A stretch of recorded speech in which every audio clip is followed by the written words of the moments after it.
Assalamu alaikum everyone, and welcome back to my channel. Today in the Our Ramadan series we're going to be talking about journaling during Ramadan, and I am going to go over that with this Ramadan journal from Iman Boost. I've previously reviewed their planners, and I will leave a link to that video either in the top right hand corner in the description box below, but they very kindly sent me their Ramadan journal to review. So this was a gift. This isn't a sponsored video. I just really loved the thought that has been put into this and how thorough it is, and I thought I would share it with you guys just in case you want to get one or you want to take some inspiration from this to record your Ramadan. So this is what the Ramadan journal looks like. There are many different covers. This is the copper and black, I believe, and it has a clear spiral bound, and it comes with these stickers, a sheet of stickers, and it also comes with a little print, which is a 5x7 print. And this one says, "Oh Lord, increase me in knowledge," and it's got the ayah reference at the bottom there. So I will be framing this and actually giving this as a gift to someone. If we jump straight into the journal, it starts with Bismillah, and then there's a wonderful dedication here from the founder and director of Iman Boost, Wanida, which is really beautiful to read. And I love that it has a contents page, so if you want to skip to anywhere in the actual journal, you can do easily. All the pages are numbered. The journal covers 5 major goals for the month of Ramadan. The first goal is dua, the second goal is reciting Quran, the third is reflection, the fourth is voluntary prayers, and the fifth one is small acts of kindness. And then there's a lot of other information aside from that. So I've put a few sticky tabs here just to remind me of the pages as we go along, and that's why those are there. It doesn't come with those. The journal starts off reminding you to have a positive mindset, and it explains the daily spreads and how you can use them, and then it goes into talking about taqwa and the purpose of fasting, and then also talks about missed fasts. This would also be really great for someone who is new to Islam or new to fasting. This really, it gives you like a really detailed overview of what you can do when you're not fasting and what you need to do if you miss fasts as well. So this is a tracker for missed fasting days. You can even write in your previous year's fasting days if you want to, and then add on days from this year as you go. And then it has a little overview, a monthly overview for Ramadan, and it asks you to plan ahead, you know, for when you'll be attending Taraweeh, when you will be, any days that you haven't fasted, you can also record on here as well, and any days that you might be breaking your fast elsewhere. And it's just a good sort of monthly overview, just to record anything that you need to be able to see at a glance. It then goes into the 5 major goals for the month of Ramadan, which, as I said before, is our dua, Quran, reflection, voluntary prayers, and kindness. I love this section on duas. It encourages you to be conscious of what you already have and what you are currently grateful for before you are able to work on your dream du'as, and you've got pages here to do that. So for instance, you've got these pages and then a few others behind here, but what they do at the bottom is give you suggested areas to cover in your dream du'as.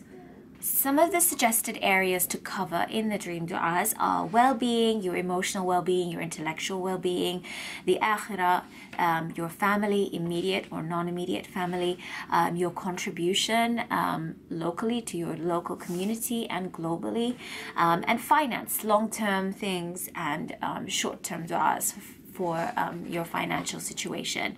It gives you some insight into the etiquettes of making dua, and then it goes into the beautiful names of dua and the importance of learning the names of dua so that you can, and to the importance of learning the names of Allah so that you can call upon them in your dua. And then it continues with a few pages that you can use to create your dream duas. It has a few additional dua gems here, which are really, really useful. And then it goes on to reciting the Quran in Ramadan. And it breaks it down for you and tells you that if you do 4 pages after every fard prayer, you will be able to complete the Quran, depending on obviously the number of pages within your Quran. It gives you a 30-day Quran breakdown, and this breaks it down by the juz, or you can have a surah by surah Quran tracker that you tick off as you finish each surah if you're not going to be following the a juz a day method, basically.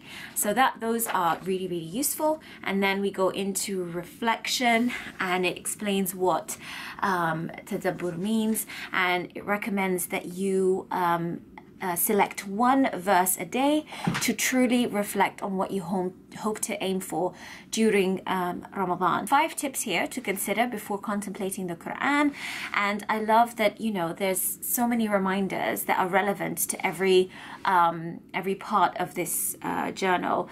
It reminds you to not be hasty, to stop and to ponder.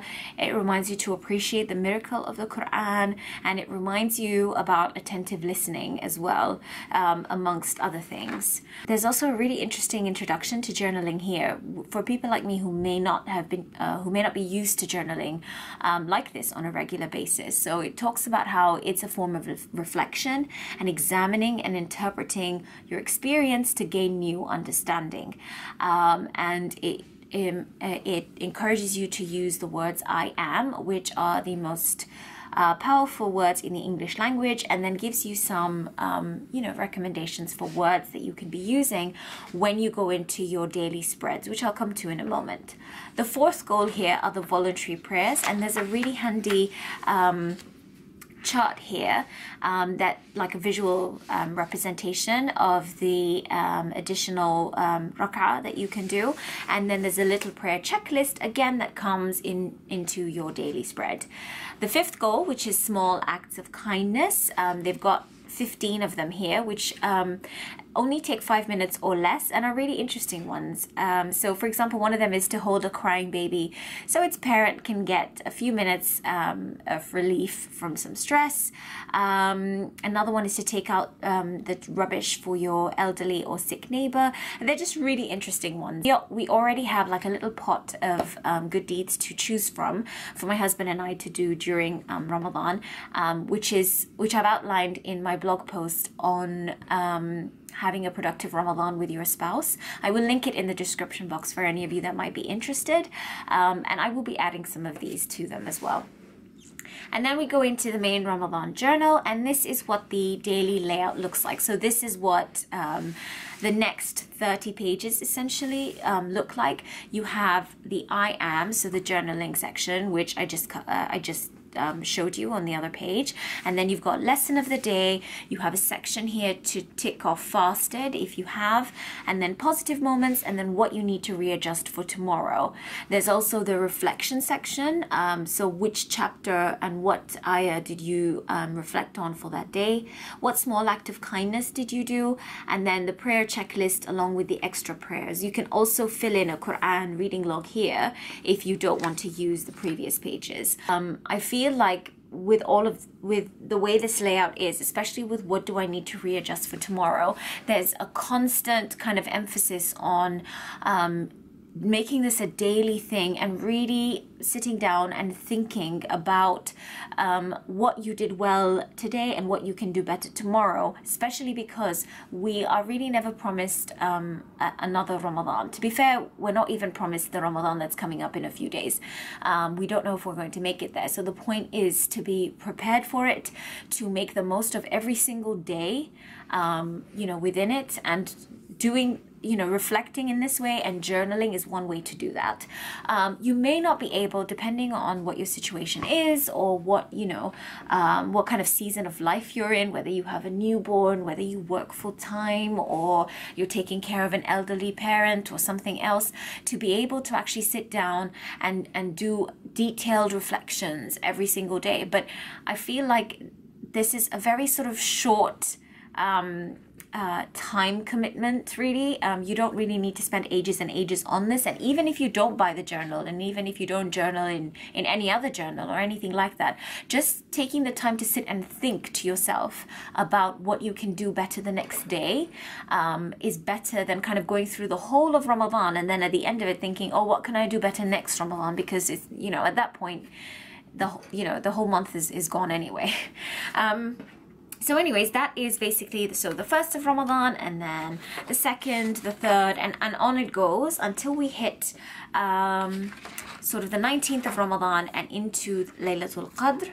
And then it's got basic tips for Laylatul Qadr, and then it has it just sort of, so a little reminder here, and then it continues on until the end of Ramadan here. So it goes up to 30 days. And then it goes into the extras. The extras are the Eid gift and budget tracker, which I'm going to fill in because I've already, alhamdulillah, if you've seen my Eid gift guide, which I will link in the description box below if you want to check out. I've already finished with my Eid gifts, but it would be really nice to track, you know, keep track of how much I spent on everything, because I haven't been making a note of that. So I'm going to be using this to do that. And then it goes into your Ramadan resolutions. So this is the point at which you sit and think about, probably after Eid, how Ramadan went and what you want to do better for next Ramadan, should we be granted it, inshallah. It gives you your Eid reminders and the Sunnah, 20 reminders for Eid day, which are really, really sweet. And sometimes, you know, you kind of need that reminder as well. And it's one of these things that you can actually sit and do with your children, you know, as a checklist, have them kind of tick off as you go. Have we, you know, kind of gone through all of the things that we need to do for Eid day.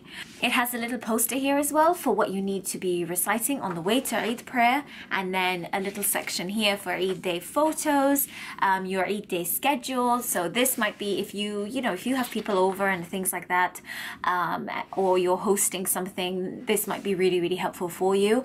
I probably wouldn't use this section because it's we don't really host family, and we pretty much go places, and there's not really that much to track, if you see what I mean.